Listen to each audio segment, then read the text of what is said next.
violência, favelas. Desde o Cinema Novo, os cineastas brasileiros buscam retratar os problemas sociais e os personagens esquecidos do nosso Brasil. Ultimamente, esse tema voltou com tudo e tem feito sucesso no país e fora dele. Esse é o tema também do nosso programa de hoje, com todas as polêmicas que ele traz. Então fica por aí, porque o Para Todos está no ar.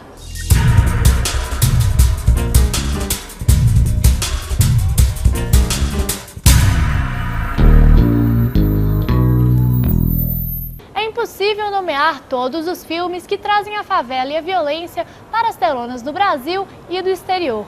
Por que será que alguns filmes, como Cidade de Deus, Tropa de Elite e Carandiru, fazem tanto sucesso? E como eles têm abordado problemas reais do país? Nossa matéria discute isso e muito mais. Confira agora.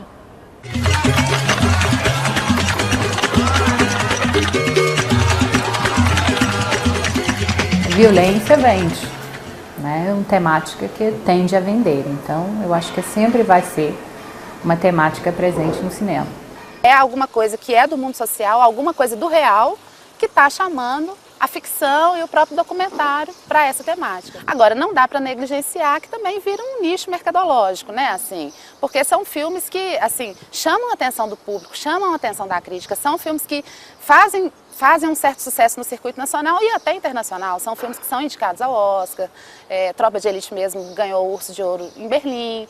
Então, assim, eu não negligenciaria esse outro lado também. Eu não acho que é gratuito, não acho que trata-se apenas de uma operação comercial, não acho que é apenas um oportunismo. Eu acho que se esse tema se faz presente, tanto nas novelas, quanto no filme de ficção, ou quanto no documentário, me parece que é por força mesmo do real que de alguma maneira está exercendo uma espécie de pressão nas representações, sejam elas quais forem.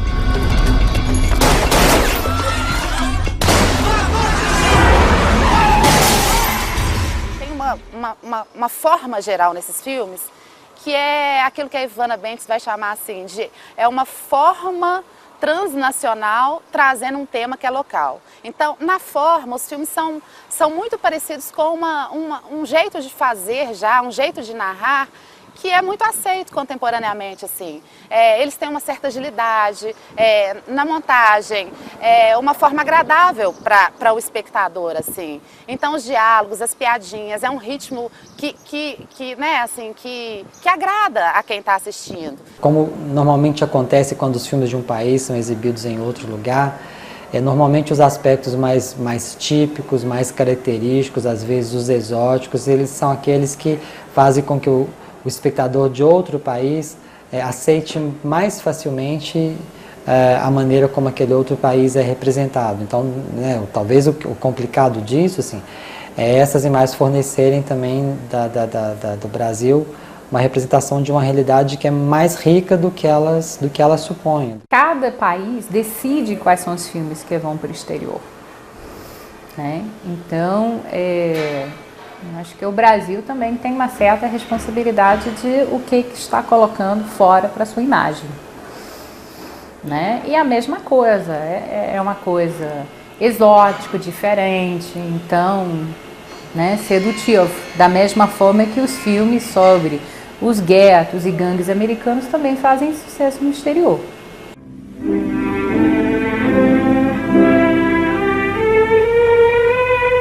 A favela do passado era dada a ver e muito representada assim, de uma forma muito romantizada. O personagem que aparecia era o malandro, era o personagem envolvido com o jogo do bicho, era um cenário que dava a ver certas contravenções que, se comparadas ao momento atual, onde o grande personagem é o traficante, a gente vai perceber que a favela do passado tem uma visão até muito idealizada, romantizada, pelas relações solidárias entre os personagens da comunidade, da própria favela. Se a gente traz para o presente, nessa contrapartida com o presente, a gente vai perceber que a favela virou o inferno do crime. E isso tem sim uma motivação no mundo social, no mundo da cultura. Assim.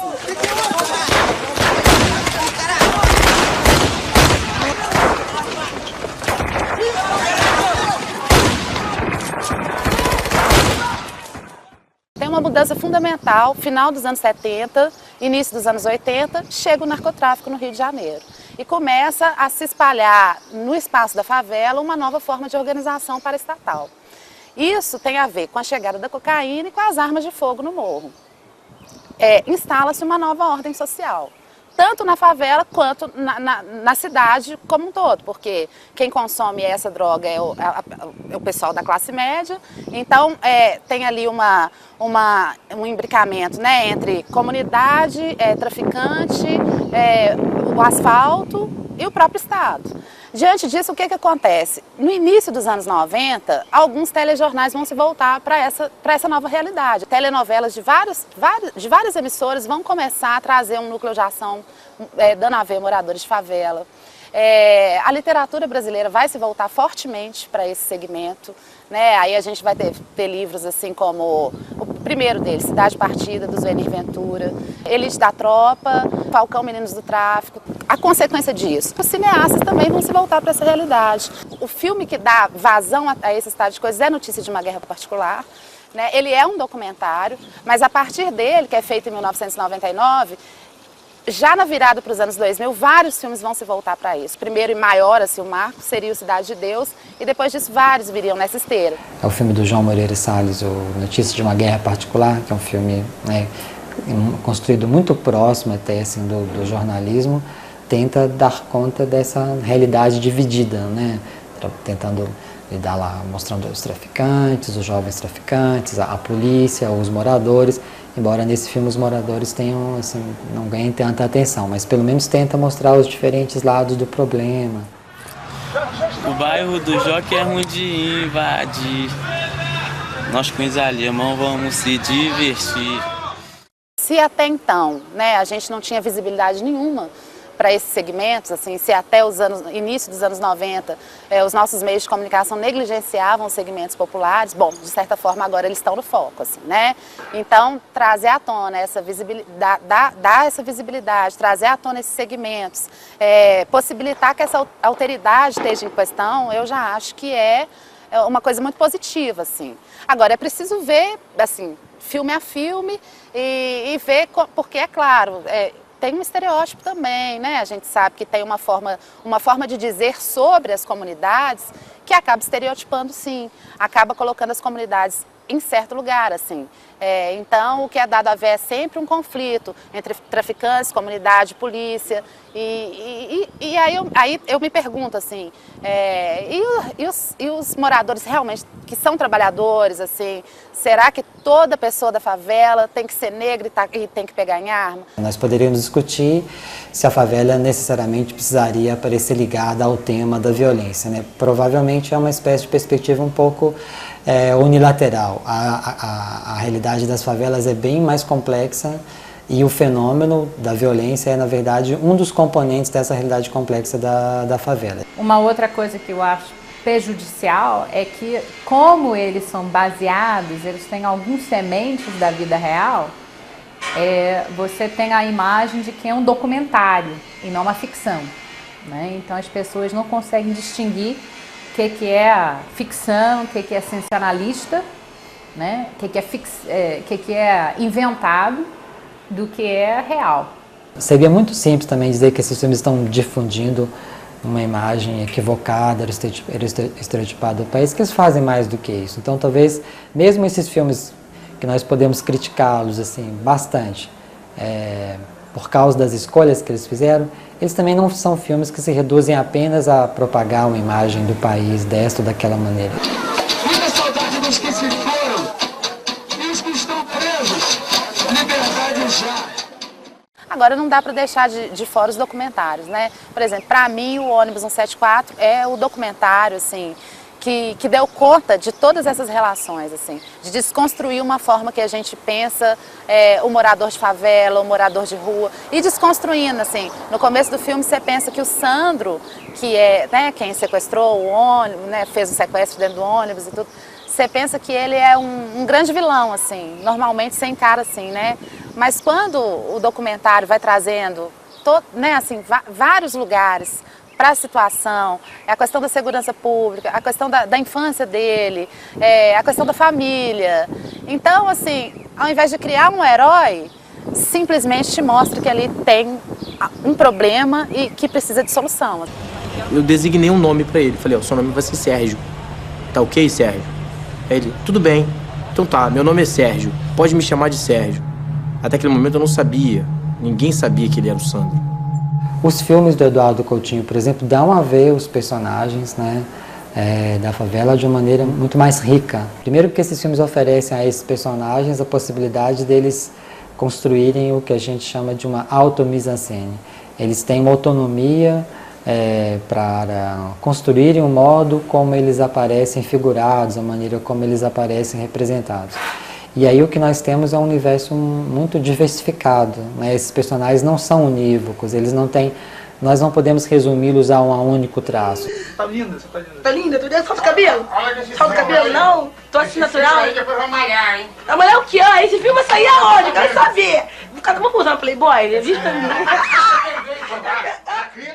A ficção poderia também construir uma representação acerca da complexidade da favela, de tal maneira que, por exemplo, ela afastasse os estereótipos, que ela abandonasse explicações muito deterministas, que ela escapasse dos maniqueísmos. Me parece que talvez assim, o problema residiria no modo como algumas ficções adotaram um modelo de espetacularização da violência. Procura-se modos de narrar baseados em certos gêneros bastante estabelecidos, como a perseguição ou o filme policial, né? Isso muitas vezes são alguns filmes, por exemplo, que têm uma maneira muito esquemática de caracterizar os personagens. Se você caracteriza os personagens colocando no centro da atitude desses personagens o modo como eles aparecem subjugados pelas forças sociais, pelo tráfico, pela pobreza, pela violência, o universo existencial desses personagens vai aparecer de maneira extremamente simplificada, como se eles não trouxessem contradições, como se eles também não se debatessem em meio a esse universo. Ai, Fileto Freitas, quero ver se você é do conceito agora. Escolhe um dos dois ali, ó. Senta o dedo, velho. Vai, pequeno, você que eu mato. Fica na tua YouTube, é com ele, meu irmão. Bora, filé. O que eu acho complicado no filme é uma certa maneira como o filme se compraz em chocar o espectador.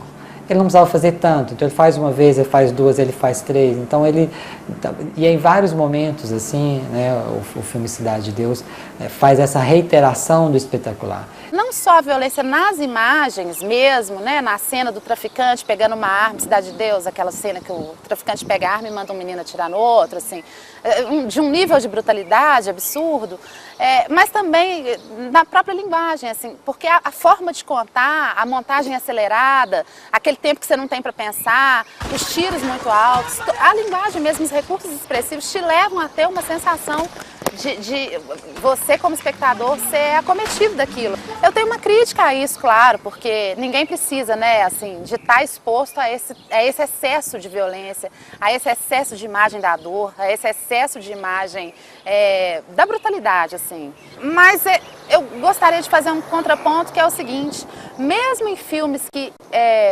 estão trabalhando nessa chave, há momentos também que eles conseguem fazer uma passagem para um outro lugar de maior subjetividade, de maior, dá a ver mais uma sensibilidade, uma humanização maior dos personagens. Eu não gosto muito de falar que eles são todos violentos por natureza. Eles têm uma violência, eles acionam isso, é uma forma desses filmes, mas eu não gostaria de dizer que eles são assim o tempo todo. Por exemplo, o Última Parada 174. Que é do Bruno Barreto, que é já uma filmagem, já na chave da ficção, mas uma filmagem lá do ônibus 174, daquele caso do ônibus 174 também. É um filme que fala, pra mim é isso que eu tô dizendo, assim. Ele tem momentos de extrema violência, assim, dessas cenas muito, que nos escandalizam, que nos chocam, que nos doem, mas ele tem momentos de extrema sensibilidade também. Tem momentos em que a imagem nos é dada, assim, de uma forma a ter uma fruição maior com o universo interior do personagem.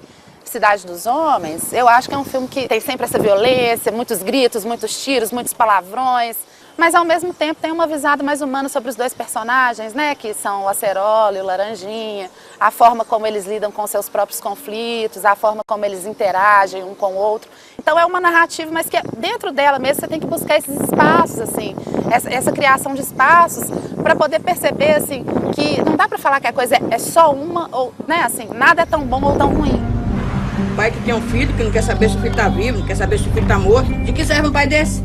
Ih, o Cleiton, mano. A ficção teria que ter uma força suficiente para fazer com que esse mundo do outro, que aparece para o espectador, escapasse dos esquemas, dos estereótipos que esse espectador já tem previamente construído acerca desse outro universo. Mas aí não há receita, não há norma. É preciso compreender cada filme na sua singularidade, cada filme com seus recursos expressivos próprios. O Para Todos vai para um rápido intervalo. Não sai daí, no próximo bloco tem uma matéria sobre o Tropa de Elite para você.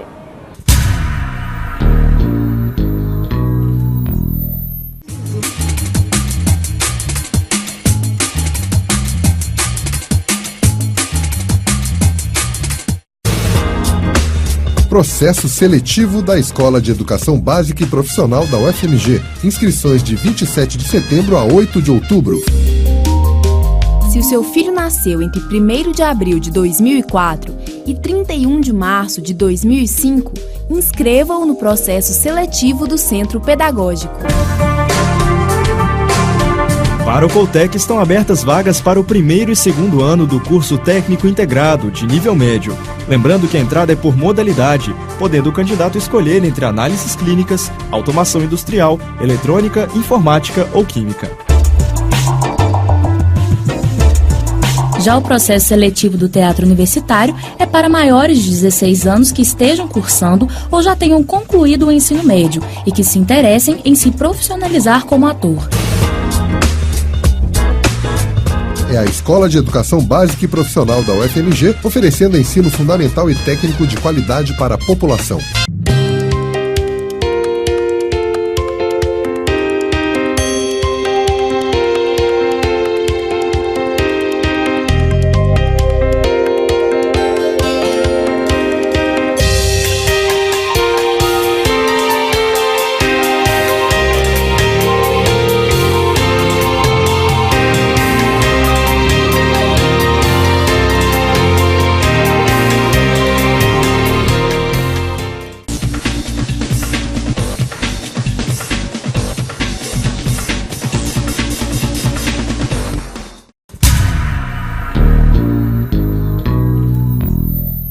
Adorado por uns, muito criticado por outros, o Capitão Nascimento está de volta. Tropa de Elite 2 estreia em outubro e o Para Todos traz uma matéria sobre essa continuação e o primeiro filme, que fez muito sucesso, mas também gerou muita polêmica no país.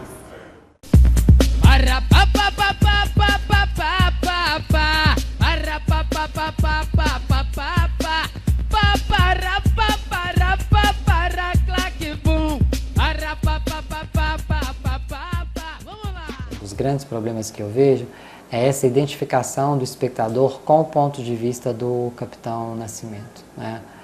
Essa maneira como o filme faz com que nós vejamos assim, o mundo pela ótica do Capitão Nascimento, né?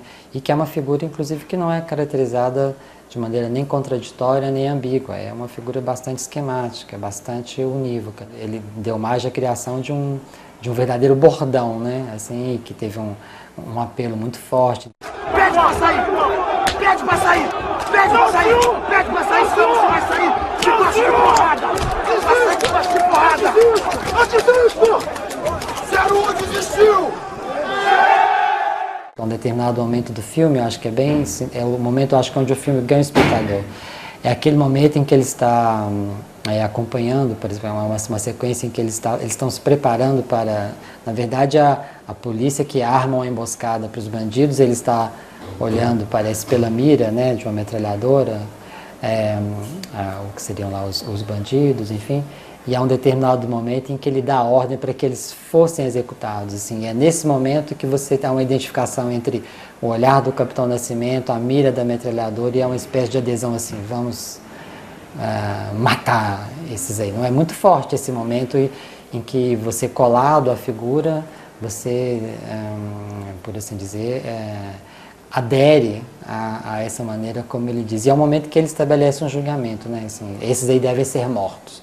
Sem dúvida, a gente nunca pode dizer que o filme é capaz de impedir o espectador de julgar criticamente as imagens. O espectador tem sempre uma capacidade de fazer escolhas, de selecionar, né? As imagens, elas não têm essa força para impedir o julgamento crítico por parte do espectador.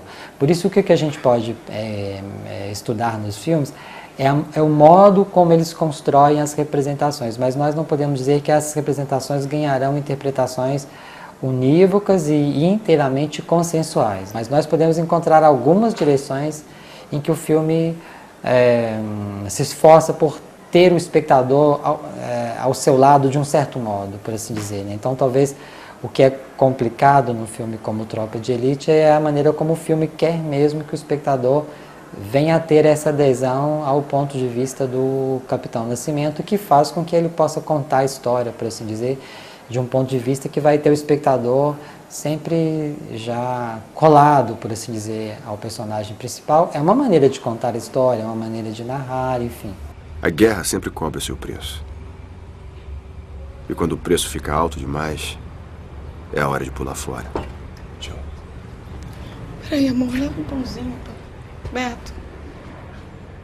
Eu acho que o Tropa de Elite, ele veio trazer um novo olhar, né, assim, a chave da coisa tá aí, assim, né, assim. Ele trouxe um novo olhar, porque é o ponto de vista do Capitão Nascimento, né, o narrador é um policial do BOPE, assim, e por isso gerou tanta polêmica. Aquele filme gerou, né, assim, o filme, eu me lembro de um debate nacional, né, assim, em torno do Tropa de Elite e pesquisas de opinião, várias pesquisas de opinião feitas pelo Vox Populi e outros institutos, assim, que buscavam entender como que os brasileiros estavam se posicionando diante daquela, né, assim, a polícia tem que ser mesmo tão violenta, ou o bandido tem mesmo que apanhar, e como que isso gera, tá vendo a importância, assim?